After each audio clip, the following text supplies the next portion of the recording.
It's my podcast today. Change. Of course we're talking about change. Of course, why not? So, I'm gonna tell you the truth. I'm gonna tell you the truth too. Here's my podcast. STL. All right. At last. Normally I struggle to get that last note in on our song that leads us into the podcast, but I think I got it today. The voice is warm and ready. Look, I hope you all are doing well. It is Monday, 7 o'clock p.m. My name is Andre. I'm both host and founder of this thing called BSTL. What does it stand for? Building something that lasts. So anyways, I'm hoping that you're doing well. It's beginning to get a little bit chilly outside, and of course we're moving towards like winter, and it's going to be a cold winter, I think, out here in the north, right? So not everybody lives in Toronto, but I have a feeling it's going to be a cold one. It's been a great summer, but you know, like everything else, change is a part of what happens, okay? So anyways, I want to jump right into this thing, and I want to talk a little bit about this, and I think that this is a struggle that most leaders, whether they are effective or not, experience at some point while leading people. So I've entitled this one, Something About You. So here's what I want to talk about. So what happens is that for most leaders at some point, you are going to be transitioning. And when I say transitioning, I don't mean fired. So that's not where we're going today, even though some leaders, they do get fired. But I am talking about transitioning. And when I say transitioning, the reality is that if you work somewhere for 30, 40 years, and of course that's beginning to change because millennials and Gen Zers, they don't stay somewhere like how our parents did for their entire life until they retire. So, you know, it looks different for this new generation that's coming up. But even if you do not belong to that boomer generation that works somewhere and they put in all their time and then they retire and then that's it, even if you don't belong to that generation, the reality is that you are going to be moving around at some point throughout the discourse of your career, right? Whether that's interdepartmentally or if it means that you leave that organization and go somewhere else, the reality is you are going to move. And when you move as a leader, and look, remember, leadership is a shared value, which means that even though you may have the nameplate that is on the door or on your desk, right? Everybody's a leader. So we're really talking about it in terms of functionality, right? So I'm talking about supervisors, managers, team leads, CFOs, directors, and the list goes on. Whatever capacity that you lead, meaning that you have individuals that you are responsible for, this conversation is for you. So here's what happens. Whether or not you are staying in the company or moving, at some point you're going to be replacing somebody on their job. Right? Now, this person that has been there is either going to be a really, really good leader, they're going to be a mediocre leader, or they're going to be somebody that everybody has been waiting for quite some time to leave and transition and go somewhere else. So here you have it. You now walk into that space, and that place may be thriving, they may be coasting, plateauing, or they may be declining, depleted, busted, and disgusted, whatever it may look like. And now you've got to find a way to turn water into wine. So this conversation is for you because there is a level of frustration that you will walk into regardless of what level of engagement this team is that you're now going to have to lead. If they're a great team, they are motivated, they are doing well, they are increasing in all different areas, revenue and people and product and branding. Yes, and guess what? The leader that has now left, nobody wanted them to lead, and here you come. But that's not always true for everybody, right? So you also have the other team that's sitting there with their legs crossed and they're not motivated and they're not doing all that well. They may be barely hitting their benchmark, but they're not at their best. And the reality is somebody has brought you in because they hope that you will be the gasoline that lights a flame underneath this team, and you will go from being last in the building to being overproductive and thriving for the actual company. company. And then, of course, last but not least, we've got this third group. And this third group, like, the company's been throwing their hands up in the air for years. Like, no matter what you do, no matter how many times you threaten somebody, no matter how many times you plan parties, no matter how many appreciation dinners that you have, this group of individuals, they are not motivated, and they really could care less. They're just there to collect their check every 2 weeks, once a month, once a quarter, whatever it looks like. They're not really there because they want to be there. It's that this space has now become a place where they just collect a paycheck because they need it to survive. So what does this have to do with you? So let's start off with the high-performing team, right? So this is what we have to deal with as leaders. You walk in, and the moment you walk in, you can feel the DNA of the person that has preceded you all over the space. I mean, you walk in, and already people are like, oh, nice to meet you, so-and-so. Let's make them Andre. Nice to meet you, Andre. We can't wait to work with you, but you've got to fill some big shoes. And here's the reality. The moment that they say that you've got to fill some big shoes, what they're really saying is, unless you're coming better than what has preceded you, we have no intention of going along with you. So here's the thing. The person that has preceded you, they may have a perception that that person has done well, and that may be true. Like, maybe they really did do well, or maybe that individual was extremely good with their interpersonal skills, and people love to talk with them. But it doesn't necessarily mean that they were doing well in all areas, because sometimes, depending on who you are and what drives you, the way that you evaluate the leader that has preceded you has nothing to do with the output and the work that they have put in. It has everything to do with, I think that they're a great person and they like me a lot, and so therefore I like them because they've always been kind. But can I just tell somebody and free them? Kind is important. Empathy is important. Compassion is important. All of these things are important. But at the end of the day, if you've got all of these things that matter to you, but you're not meeting the benchmark, then you still got a problem. So now what happens is that you've now been there for 1 month, 2 months, 6 months, 1 full year, and now you're beginning to see this team that was thriving before, they're no longer doing as well, right? Now, let me just qualify what well is, right? So the numbers are up. Like, the stuff that matters to the person in the corner office, those things are beginning to really become cemented in terms of what is necessary to move and push the organization forward. But team morale is down. Team morale is down because you've been pushing to meet the needs based on the statistics, but you haven't really met the need that the previous leader has been able to accomplish. Now, in this moment, can I just say this? This is now time for a very crucial and critical conversation with your team. Like, you can't just look at one statistic and be like, well, I think we're doing well because this is why they brought me in. They asked me to come here and clean this up and that I've done, so I'm doing well.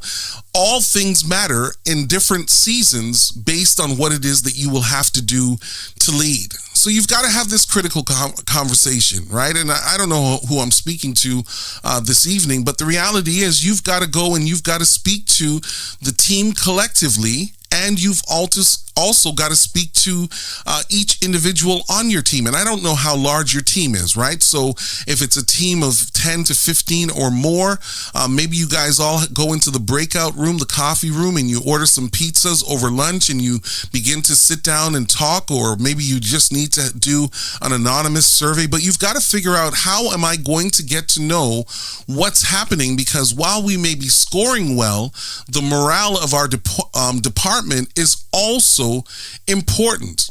And the reason why you want to ask, or the reason why you also want to have this conversation, is because there may be some things that they were expecting you to do as a leader that's not a part of your toolbox. Now, let me also say this, because I know sometimes as leaders, we like to say, well, that's just not me, and I wish I could, but I can't.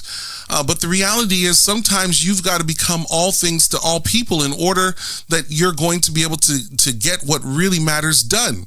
And so now you have these one-on-ones or these surveys, or you have this little meeting in some space where you're going to have some pizza and some juice, or maybe you have a dinner outside of the company so that you take this concern off-site and you're beginning to have this conversation. Either way, you've got to do it. And in this conversation, I want to say that you want to listen out for what is the overarching theme. You know, maybe you don't talk as much. Maybe you're an introvert. Maybe you talk too much because you're an extrovert. Maybe there's something somewhere in between there. Maybe the deadlines are so important that at times you have become this cold machine because all you keep looking at are the benchmarks based on numbers. And for them, they're accustomed to being led by somebody who knows what's happening in their families, knows what's happening with their children, knows what some of the health concerns may be and some of the financial concerns. You've got to be able to ascertain how is it that my predecessor was leaving or leading before they left so that you can figure out here's what I have got to do. Now, let me just also give somebody a little bit of courage, because by the time you are beginning to realize that morale is down, the reality is that you've skipped a step, probably. And when I say skipped a step, what I really mean is when you first arrived, you wanted to hit the ground running. You know, I've often heard people say you've got 90 days to do whatever you've got to do before people begin to settle in and you begin to lose your objectivity.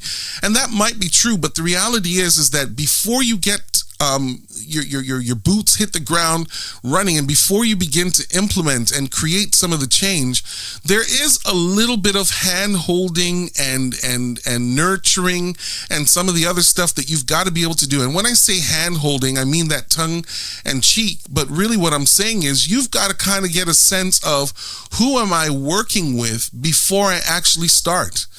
And the thing is that you're not so much trying to figure out who's good on the team and who's not good. You're trying to make sure that you're not pushing somebody that doesn't like to be pushed, and at the same time, you're not pushing people who don't need to be pushed, right? So either extremity is going to create some type of a negative backlash, and so you've got to be clear who's on your team. You've got to get a sense of where are they going? What is it that they were hoping to accomplish? How are they feeling about the one that has now left them to go on to greener pastures? And let me just say this, it's important that you are able to take it and hear from the team that, look, we miss him or we miss her because that person had become a part of our team and a part of our family. Every time a new leader comes and goes, especially if they have had a substantial impact on the lives, the personal lives and the business lives of those that they are leading, people do go through a process of grieving.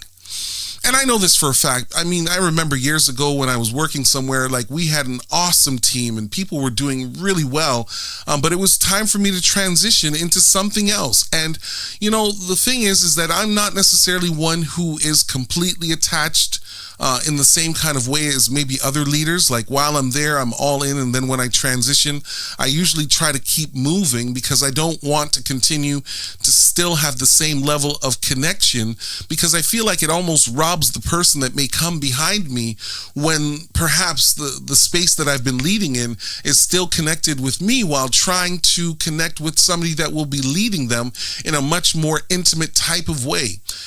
And so therefore, you've got to know how they're feeling. You've got to know that they miss this person and they wish that that person were there, and you've got to be sensitive to that. But then you've also got to get over your own feelings. And it's true, right? If we're to be honest, we've all led in spaces where you're constantly being compared to the person that would have preceded you. And at some point you're like, when will they stop comparing me? And the reality is we don't know, right? And the truth is, even if they don't stop comparing you, you still got a job that you've got to do. So when you arrive now, you've got to understand that sometimes the issue that they have with you, it's not so much it's you, it's the symbol of you. It's the you that they were hoping would be a continuation and a continuum based on what people had before, and you're not that person.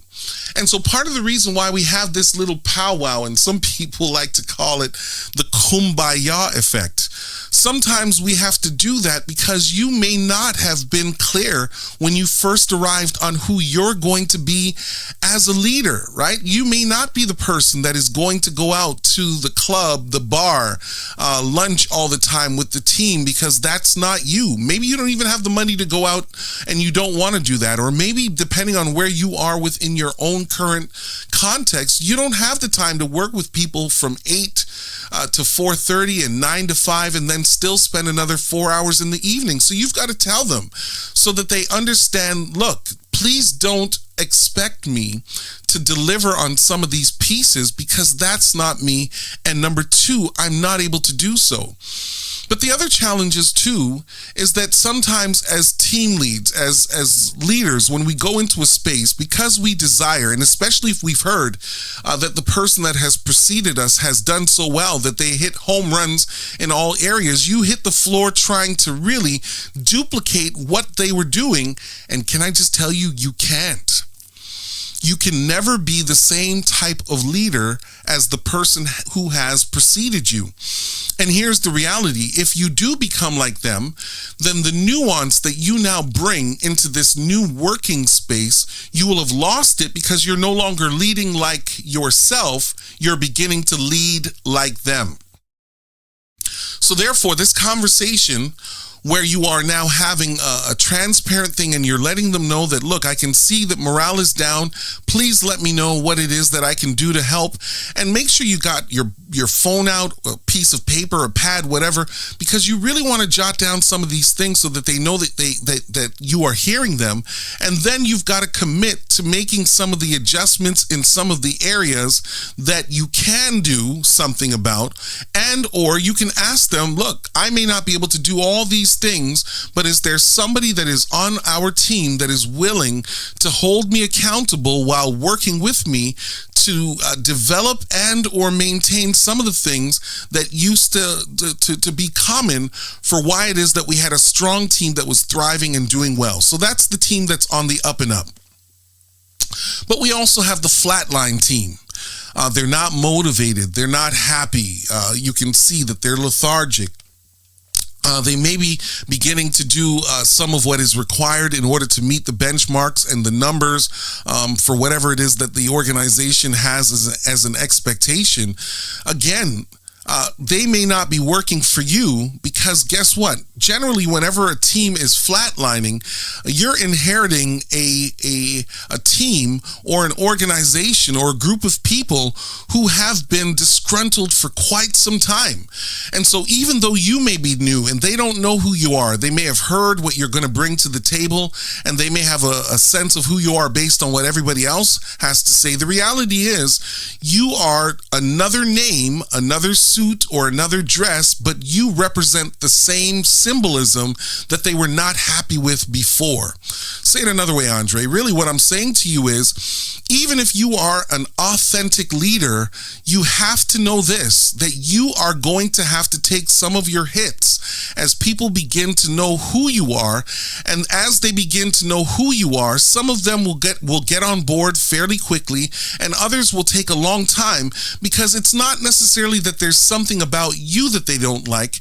There's a measure of distrust that they have with you because the last manager and the previous manager to that and the previous director to that and the previous VP to that, they all kind of led in the same type of way. So why would they believe that you would come in and be a little bit different just because you've got a different face and a different voice and you come from somewhere that's a little bit more localized? The reality is some of the pushback that you may experience, especially from teams where they are not doing so well and they are hurt and broken because the previous leader didn't do their job, the reality is it's going to take some time and some trust building and some team building so that you'll be able to connect with them on a level where they will want to work for you. And so let me also say this to you, because I want you to guard against going in there gung-ho, guns a-blazing, and okay, I'm gonna buy this at the end of the month, and I'm gonna spend this, and I'm gonna show you that I'm different. You don't have to do all of that. What you do have to do is you've got to be yourself. You've got to go in there and be yourself, flaws and all, but be willing to apologize quickly if there's something that you do that may add to the overall harm that this group of individuals has been experiencing anyways. Right? So when they are flatlined and pushing back and not desiring to work with you, I promise you, leader, it's not necessarily you. It may be the lack of trust that they've had in those that have previously served and led them. They're not going to be committed. And here's the beauty of it all.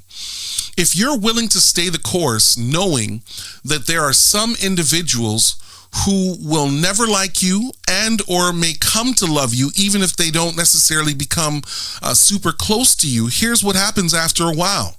When people can see that your character is consistent, and while they may not like the quirks about you, and there may be some things about you that they don't love, and there may be some things about you that they do love, the reality is that after a while, as you present yourself as being consistent over and over and over, flaws and all, somebody is going to start speaking up on your behalf.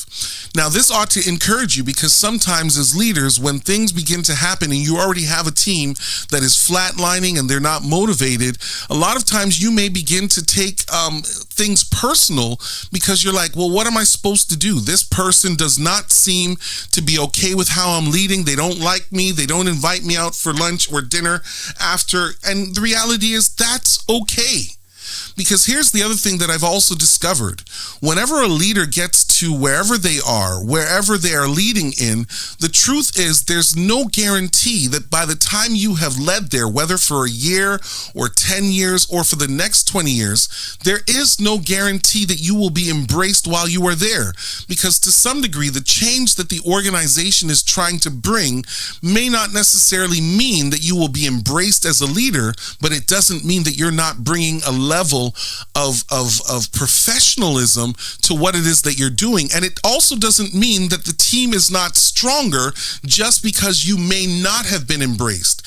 And so here's what I'm also saying then, right? So when you walk into a situation where a team has been hurt by the organization and or they are hurt by that position of authority, the reality is you are not just building towards the statistics, you are also helping to reframe and restructure how people see that position, because you won't always be sitting there. So don't think that it's that they don't like you. It's not that it's you. It's something about you, the symbol of the office that you now have to occupy. Now, let's talk about the last one before we wrap this thing up, because we as leaders, we will always inherit a team that is completely disenfranchised and failing and drowning and strong and wrong. And let me just say this. To the leader that gets sent into the blazes, the houses that are burning down, the smoldering rubble, the places that have all of the problem individuals, I want to say this to you. They are people too that do have the capacity to change. And let me also go as far as to say this. I think that there's something to be said when you as a leader are now sent to go and work in a context that nobody else wants to touch with a 10-foot pole. And let me also say this as well. I'm not going to make the assumption that when you are asked as a leader to go into a space where everything is in the negative, that somebody is putting you there to fail. I think that generally it's the other side, that they're probably sending you there. And of course, this is just my perception on this one particular thing. They are probably sending you there because there's something about your unique skill sets that will allow for you to be the one person that finally is able to dig a small hole out of the rubble so that you can see the light at the end of the tunnel. So in these situations, and we're going to talk a little bit more about this probably in season 2 or 3, the reality is that when you inherit something that is not going well and has not done well for quite some time, you've got to know this. You may not be there by the time the flag is lifted and you now can say that this thing is working, all steam's going forward, and everything is just running smooth like a well-oiled machine. You may not have that opportunity. And so can I just say this to you? Rome was not built in a day. And when you inherit something that is in the negative and declining, know this, that you may have 10 things that you would like to do, but you've really got to focus in on the one or two things that you're going to need to do in order for this place to become a better space for leadership to happen and for your team to thrive. So let me just say this, right? So for this third group of individuals, nobody goes to bed at night and says, please give me the worst of worst. Nobody does that, generally speaking. But what you will find as a leader is that after a while, if you continue to be the type of leader that seems to do well with ground zero, you will probably consistently be the ground zero leader. And while it may be stressful and while it may be difficult, you've got to say to yourself, the goal isn't for me to become the champ, but it's to give this group of individuals a sense of honor and pride and joy, and give them something to live for, and perhaps show them that while they may not be doing so well, we can at least move you to benchmark, and or we may be able to bring you to that team that is thriving and doing well, but we're going to have to start somewhere. So here's what's consistent throughout all three groups. It's not going to happen without these critical and crucial conversations, because unless you know what it is or who it is that you are leading, you may bring the right remedy for the wrong illness. And you want to be able to bring the stuff that will allow for the change to happen at a rate that does not create more trauma than what they've already walked into. Whew, this is a good one today. And I hope you enjoyed it, right? Because ultimately, as leaders, we do have to change where we lead. And as we change where we lead, we've got to figure out, where were they before?